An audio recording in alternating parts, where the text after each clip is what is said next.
발해는 고구려가 멸망한 뒤 대조영이 고구려 유민들을 모아서 698년 건국하여 926년까지 존속한 나라입니다.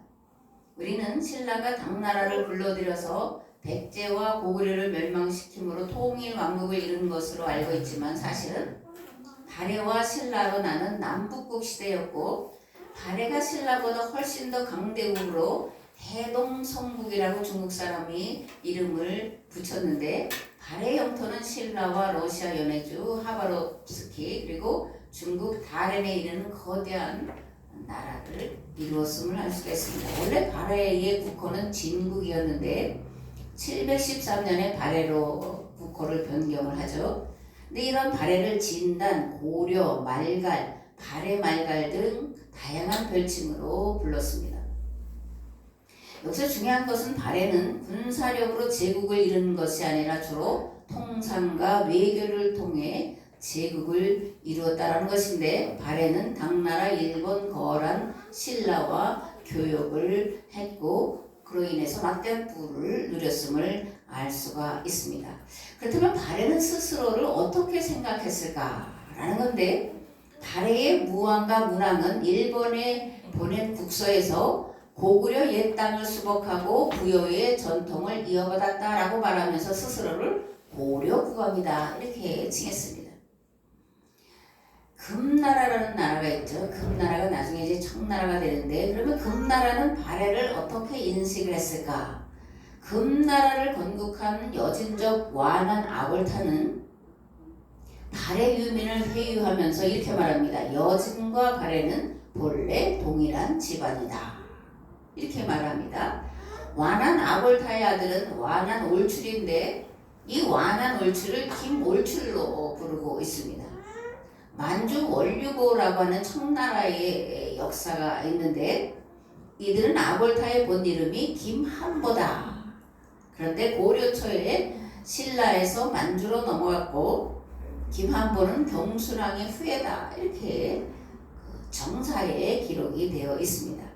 그리고 이 아골타라는 말은 애신강나라는 말인데, 애신은 금, 즉 김이라는 거예요. 청나라 마지막 황제 이름이 푸이죠, 그죠? 근데 푸이의 그 본래 이름을 쭉 대면 아이신조로 푸이. 근데 아이신이란 애신강나라는 말과 동일하다 이런 겁니다.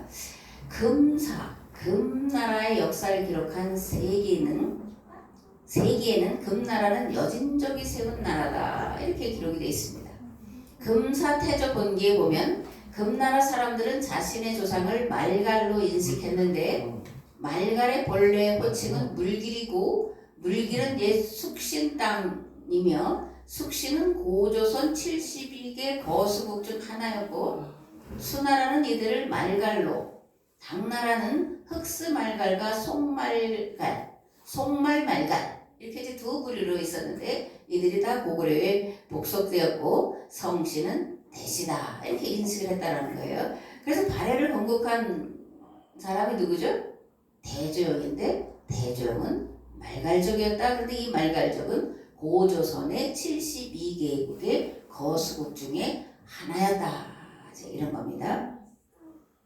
윤내연 교수가 쓴 열국사에 보면 고조선은 72개 거수국으로 나누어진 국가연합체였는데, 고조선이 한나라에 멸망한 후에 동부여, 음느, 고구려, 동옥조, 동해, 최씨 낙랑국, 대방국, 마한진안, 변한, 신라, 백제, 가야 등의 고대 국가로 이제 각각 나누어서 들어섰고, 고조선의 후예를 자처하면서 치열하게 다퉜는데, 고구려가 대부분 이들을 통합하여 거대한 나라를 이루었음을 알 수가 있습니다.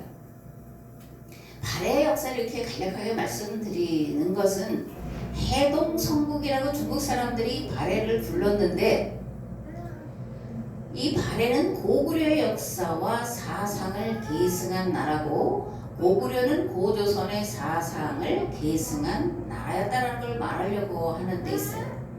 여러분들 동북공정이라는 말 들어보셨죠? 동북공정, 중국 사람들이 이 동북아에 있던 여러 나라들을 자기네 나라에 속한 하나의 집단 정도로 이제 생각하면서 이 중국 역사에 편입시키려고 하는 것이 동북공정인데 이 중국 사람들이 발해 역사를 자신들의 역사로 지금 바꿔놓고 있다는 거예요.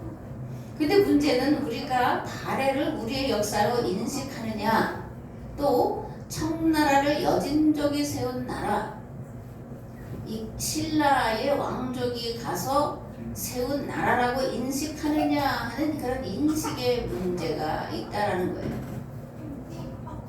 근데 이제 발해를 우리 역사로 인식을 하려면 먼저 통일 신라라는 이 말부터 바꿔야 됩니다. 앞에서 말했지만 고구려가 망한 다음에 이 고구려 땅에 있고 신라 백제가 있었는데 그걸 이제 백제가 다 신라가 다 통합을 하잖아요.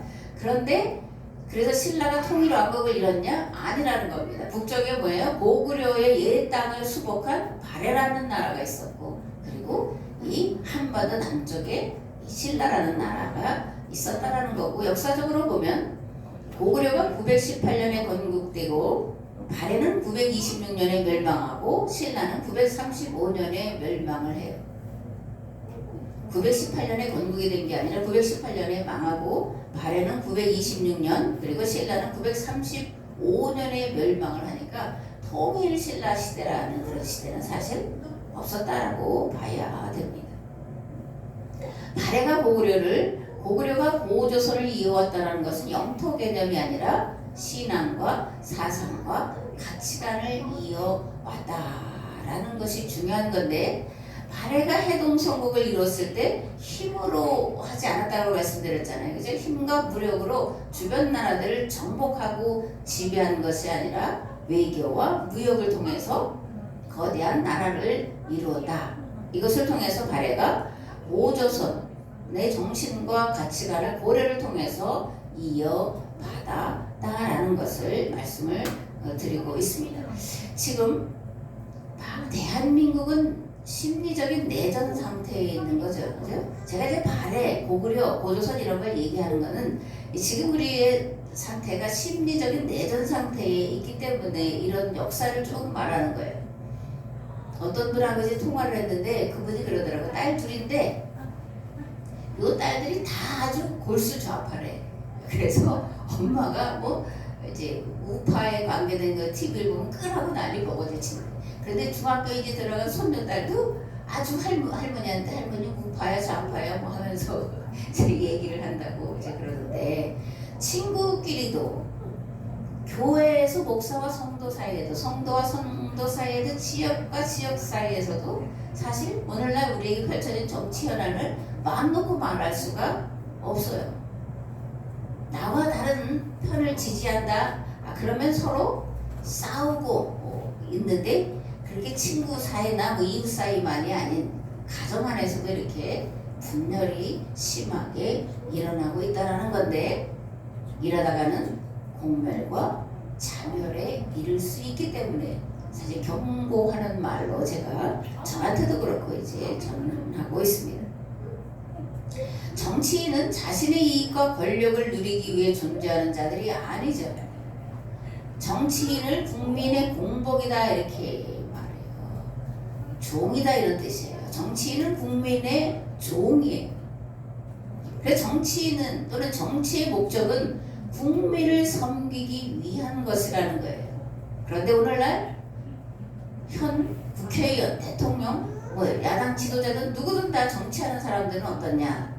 오로지 자신의 이익과 권력 유지를 위해 국민을 억압하고, 그리고 예측 불가능한 정세로 말미암아 온 국민이 좌든 우든 다 불안과 분노에 휩쓸 이게 이제 만들어 놓고 있는데, 이들을 대한민국 국민이라고 봐야 하냐?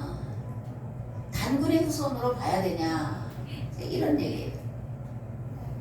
진정한 대한민국 국민이라면 무슨 일 하든지 대의 명분이 분명해야 돼요.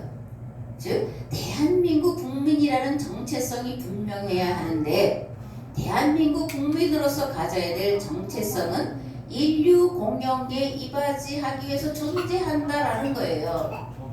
이게 단군의 후예인 우리가 가지고 있는 우리의 정체성이라는 겁니다. 인류 공영은 본디 홍익인간 정신과 신앙을 말하는 건데 이는 나를 위해 존재하는 것이 아니라 우리 즉 공동체를 위해 존재한다라는 거예요.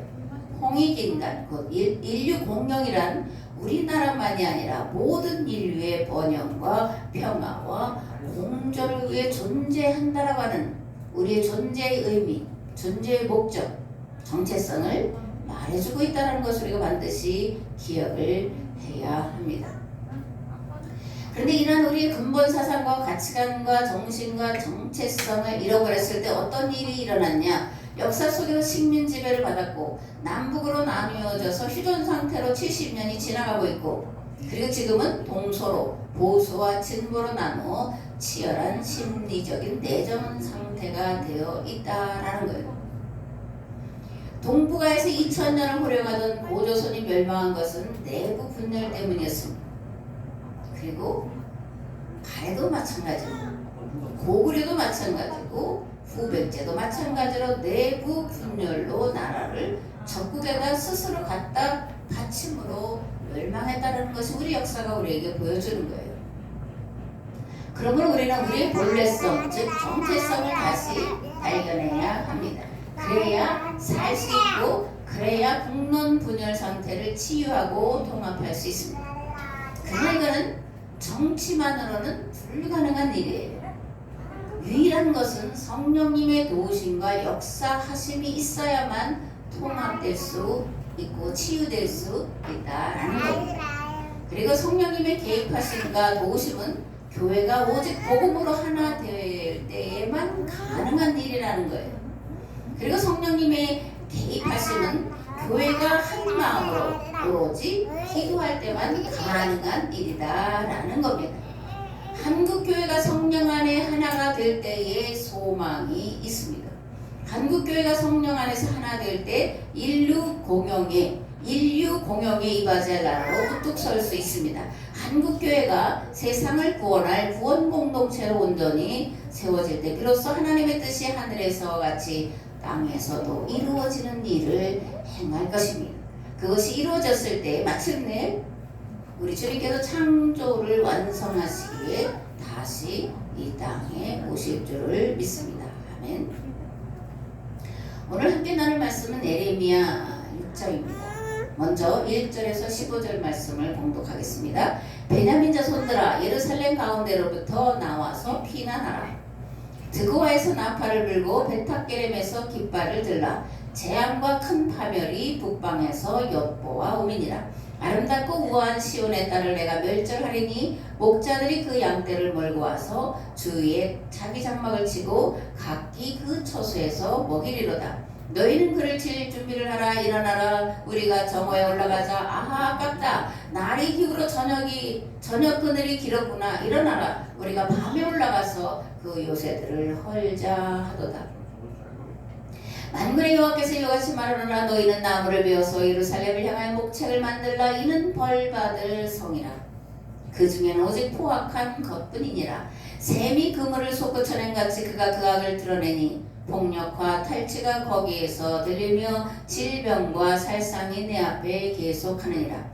예루살렘아 너는 훈계를 받으라. 그리하지 아니하면 내 마음이 너를 싫어하고 너를 황폐하게 하여 주인 없는 땅으로 만들리라. 만군의 여호와께서 이와같이 말씀하시되 포도를 따듯이 그들이 이스라엘의 남은 자를 말갛게 죽으리라.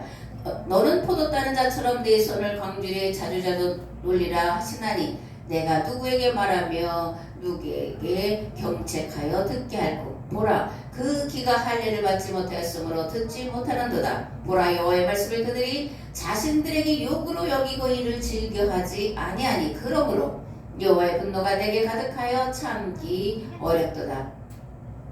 그것을 거리에 있는 아이들과 모인 청년들에게 부으리니 남편과 아내와 나이 든 사람과 늙은이가 다 잡히리로다. 내가 그 땅 주민에게 내 손을 펼 것인즉 그들의 집과 밭과 아내가 타인의 소유로 이전되리라. 여호와의 말씀이니라. 이는 그들이 가장 작은 자로부터 큰 자까지 다 탐욕을 부리며 선지자로부터 제사장까지 다 거짓을 행함이라. 그들이 내 백성의 상처를 가볍게 여기면서 말하기를 평강하다 평강하다 하나 평강이 없도다.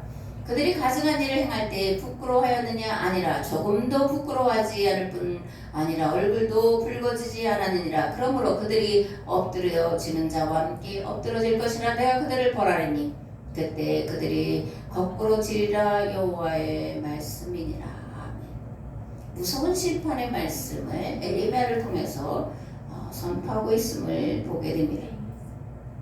1절에 보면 베냐민 자손들아 예루살렘 가운데로부터 피난하라. 드고아에서 나팔을 불고 베타게렘에서 깃발을 들어라. 재앙과 큰 파멸이 북방에서 엿보아오미라. 이렇게 말씀하는데 베냐민이 이제 유다 지파와 같이 있었기 때문에 이제 예루살렘으로부터 도망하라 이렇게 베냐민 지파에게 선포하고 있고, 드고아는 예루살렘을 방어하기 위한 언덕이 있었던 지역인데 예루살렘으로부터 남쪽으로 15km 밑에 위치해 있는 데가 이제 드고아입니다.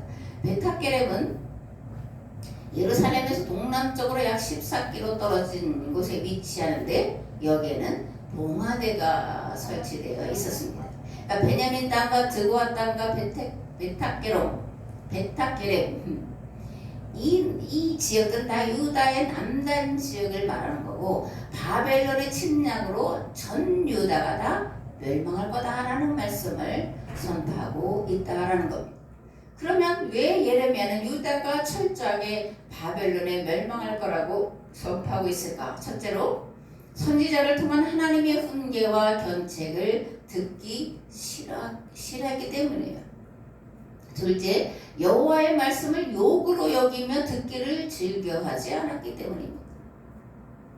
셋째, 모든 백성이 탐욕을 부리며 선지자로부터 제사장까지 다 거짓을 행했기 때문이에요. 여기서 선지자는 왕궁 예언자 또는 거짓 예언자 이런 그런 자들입니다.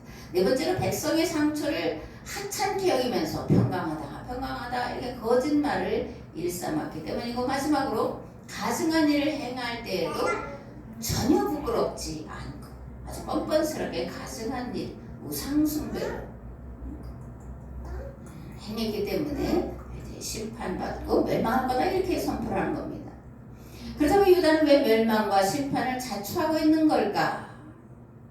그들의 귀가 할례를 받지 못했기 때문이라는 거예요. 근데 이제 여기는 귀가 할례를 받지 못했다고 되어 있는데 본래는 이제 육체의 할례를 말하면서 신명기나 그 다음 예레미야 등 가면 마음의 할례를 받아라 이렇게 이제 말씀하고 있는 걸 보게 돼요. 신명기 10장에 보면 그러므로 너희는 마음의 할례를 행하고 다시는 목을 굳게 하지 말라 말씀하고 있고, 예레미야 4장에 보면 유다인과 예루살렘 주민들아 너희는 스스로 할례를 행하여 너희 마음 가죽을 베고 나 여호와께 속하라. 그리하지 아니하면 너희 악행으로 말미암아 나의 분노가 불같이 일어나 사르리니 그것을 끌 자가 없다 이렇게 말씀을 하고 있습니다. 그러니까 신명기와 예레미야는 마음의 할례를 받으라고 말하는데 또는 귀의 할례를 받으라고 말하는데 뭘 어떻게 하라는 거냐? 말씀대로 살아가라는 거예요. 신앙생활이란 말씀을 바르게 이해한 말씀대로 살아가는 삶을 말합니다. 지행합일, 언행일치, 지행병진 이런 말들이 있는데 뭐냐면 아는 것과 행하는 것이 같이 가야 된다, 일치해야 된다라는 그런 얘기예요. 우리가 구원에 이르려면 말씀을 바로 아는 것과 그 바로 아는 말씀, 깨달아 아는 그 말씀을 삶으로 실천을 해 나가야 구원에 이르게 되는 거예요. 아는 것으로 믿음으로만 구원에 이를 수 없다는 것을 분명히 알아야 됩니다. 그래서 야고보서에 보면 이렇게 되어 있습니다. 내 형제들아 만일 사람이 믿음이 있노라 하고 행함이 없으면 무슨 유익이 있으리요? 그 믿음이 능히 자기를 구원하겠느냐? 만일 형제나 자매가 헐벗고 일용할 양식이 없는데 너희 중에 누구든지 그에게 이르되 평안히 가라, 덥게 하라, 배부르게 하라 하며 그 몸에 쓸 것을 주지 아니하면 무슨 유익이 있으리요? 이와 같이 행함이 없는 믿음은 그 자체가 죽은 것이라. 믿음으로만 또 이해하고 바르게 아는 것으로만 그치면 죽은 믿음이다. 믿음이 아니다. 결코 구원에 이를 수 없다. 이렇게 야고보는 강력하게 선포를 하고 있습니다. 아멘. 이스라엘 역사를 보면 이제 특이한 징조가 있는데 뭐냐면 나라가 망하기 전에 신앙생활에 아주 특심했다라는 거예요. 그런데 신앙생활에 아주 열심을 냈는데 새벽부터 뭐 저녁까지 그 제사를 드리고 11조를 일주일에 2번 드리고 뭐 그렇게 하는데 정작 하나님의 말씀을 듣지 않고 보지 않았다라는 거예요. 신앙생활은 열심히 하는데 말씀을 알지도 못하고 보지도 못하고 듣지도 않았다라는 건데 이게 뭔 얘기냐? 또 왜 이렇게 됐냐? 탐심 때문에 그렇다라는 거예요. 자기 이익에 반대가 되면 하나님의 뜻으로 받아들이지 않고 자기 이익과 부응하면 하나님의 말씀으로 받아들이기 때문에 얘들이 열심을 내는 건 자기의 뜻을 이루어 주셨다라고 생각할 때 또는 자기의 뜻을 이루려고 열심을 낸다라는 거예요. 우리가 기도할 때도 마찬가지죠. 그죠? 내가 원하는 대로 하나님께서 응답해 주시면 하나님 내 기도를 응답해 주셨다. 나를 뭐 사랑하신다. 뭐 이렇게 하는데 내가 원하는 대로 기도가 응답되지 않으면 하나님은 나를 미워하시나 안 계시나 떠나셨나 안 들으시나 별소리를 다 하면서 망령된 말을 일컫는데 탐심이 그 근원이다라는 겁니다. 두 번째 이유는 고착화되어서 그렇다는 거예요. 이 고착화를 도구마다 이렇게 말하는데 도구마된 신학과 교리 때문에 열심을 내는데 하나님도 알지 못하고 말씀이 무엇인지 그 의미도 바로 알지 못하고 잘못된 열심을 가지고 행한다라는 겁니다. 언어와 문자는 역사의 변천과 함께 변화되는 특징을 가지고 있어요. 왜냐하면 언어는 살아있기 때문에 그렇습니다. 그래서 변화된 시대와 환경에 맞게 그 언어를 재해석하는 작업을 해야 되는 거예요. 만일 그렇게 하지 않으면 본래 그 말에 담겨있던 뜻과 의미를 올바로 알 수가 없게 돼요. 성경은 고대에 기록된 그리고 고대의 언어와 풍습과 문화와 그런 사상을 담아낸 고대의 기록 문서예요.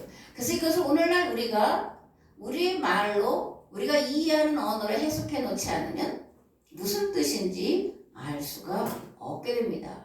성경대로 말씀대로 신앙생활을 해야 된다 그럴 때 그 말씀이 무엇을 의미하는지를 알려면 이 말이 본래에는 이런 뜻이었고 이런 환경 속에서 이렇게 하라고 기록된 거다라는 것을 먼저 해석을 한다면 그러면 오늘날 어떻게 적용할 거냐를 풀어서 알려주는 것이 설교예요. 그렇지 않고 문자대로만 한다면 그래서 열심을 낸다면 하나님은 그 예배를 받으실 수 없다라는 것을 우리가 알아야 됩니다.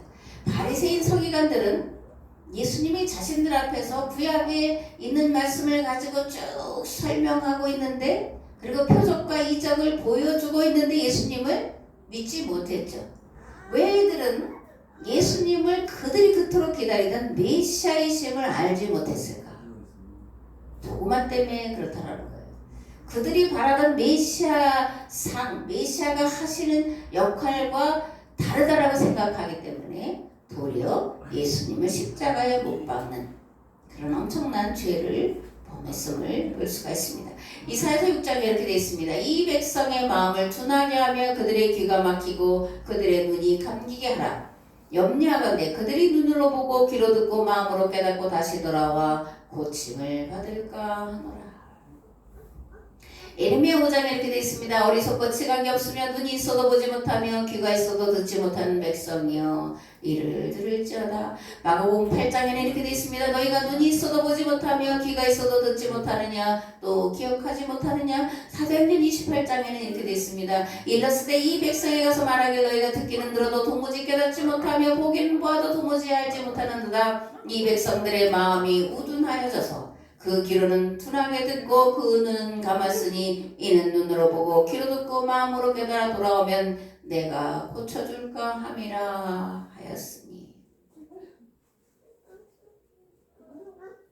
눈을 뜨고 귀를 열고 들으면 하나님께서 고쳐주실 텐데 이들은 하나님께서 고쳐주실까 염려돼서 안 듣고 안 봤다라는 얘기인데 그만큼 이들이 그런 전통이라든가 정통에 얽매여서 살아서 역사하시는 하나님을 알아볼 수가 없게 되었다. 그런 얘기예요. 예레미야 6장 16절에서 30절 하반절 말씀을 보겠습니다. 여호와께서 이와 같이 말씀하시되 너희는 길에 서서 보며 옛적 길 곧 선한 길이 어디인지 알아보고 그리로 가라. 너희 심령이 평강을 얻으리라 하나 그들의 대답이 우리는 그리로 가지 않겠노라 하였으며 내가 또 너희 위에 파수꾼을 세웠으니 나팔 소리를 들으라 하나 그들의 대답이 우리는 듣지 않겠노라 하였도다. 그러므로 너희 나라들아 들으라. 무리들아 그들이 당할 일을 알라. 땅이여 들으라. 내가 이 백성에게 재앙을 내리리니 이것이 그들의 생각의 결과라. 그들이 내 말을 듣지 아니하며 내 율법을 거절하였음이니라. 시바에서 유황과 먼 곳에서 향품을 내게로 가져오면 어찌함이냐. 나는 그들의 번제를 받지 아니하며 그들의 희생 제물을 달게 여기지 않노라. 그러므로 여호와께서 이와 같이 말씀하시니라. 보라 내가 이 백성 앞에 장애물을 드리니 아버지와 아들들이 함께 거기에 걸려 넘어지고 이웃과 그의 친구가 함께 멸망하리라. 여호와께서 이와 같이 말씀하시되 보라 한 민족이 북방에서 오며 큰 나라가 땅끝에서부터 떨쳐 일어나나니 그들은 활과 창을 잡았고 잔인하여 사람이 없으며 그 목소리는 바다처럼 포효하는 소리라. 그들이 말을 타고 전사같이 다 대열을 버리고 시온의 딸이 너를 치려하느니라 하시도다. 우리가 그 소문을 들었으므로 손이 약하여졌고 고통이 우리를 잡았으므로 그 아픔이 해산하는 여인 같도다. 너희는 밭에도 나가지 말라 길로도 다니지 말라. 원수의 칼이 있고 사방에 두려움이 있음이라. 딸내 백성이 굵은 배를 들이고 재에서 구르며 독자를 잃은같이 슬퍼하며 통곡할지어다. 멸망시킬 자가 갑자기 우리에게